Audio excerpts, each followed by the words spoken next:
বাংলাদেশের সীমান্ত অঞ্চলে প্রতিদিন ঘটে যাচ্ছে নানা ঘটনা।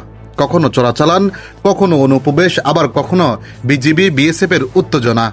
আজ আমরা জানব সীমান্তের সর্বশেষ পরিস্থিতি। বাংলাদেশের সীমান্ত দৈর্ঘ্য প্রায় ৪,৪২৭ কিলোমিটার, যা ৫টি দেশের সাথে যুক্ত। সবচেয়ে বেশি সীমান্ত ভারতের সাথে, প্রায় ৪,০০০ kilometre.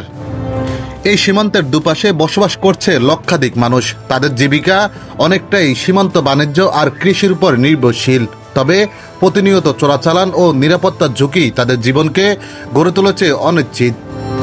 Border guard Bangladesh BGB ২৪ ঘন্টা টহল দিয়ে সীমান্তের নিরাপত্তা নিশ্চিত করার চেষ্টা করছে।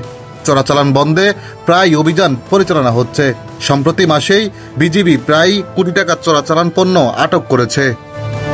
তবে সীমান্তের উত্তেজনা শুধু চোরাচালান নয়, বিজিবি ও বিএসএফ এর মধ্যে মাঝে মধ্যেই সংঘর্ষের খবর আসে।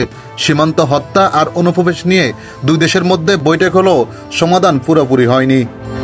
সীমান্ত এলাকার মানুষের জীবনযাপন নানা চ্যালেঞ্জের মুখোমুখি। শিক্ষা, স্বাস্থ্য আর নিরাপত্তার অভাবে পিছিয়ে পড়ছে অনেক পরিবার।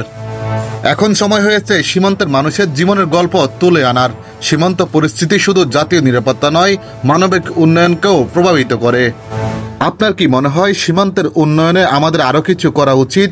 আপনার মতামত কমেন্টে জানাতে ভুলবেন না এবং সর্বশেষ আপডেট পেতে চ্যানেলটি সাবস্ক্রাইব করুন।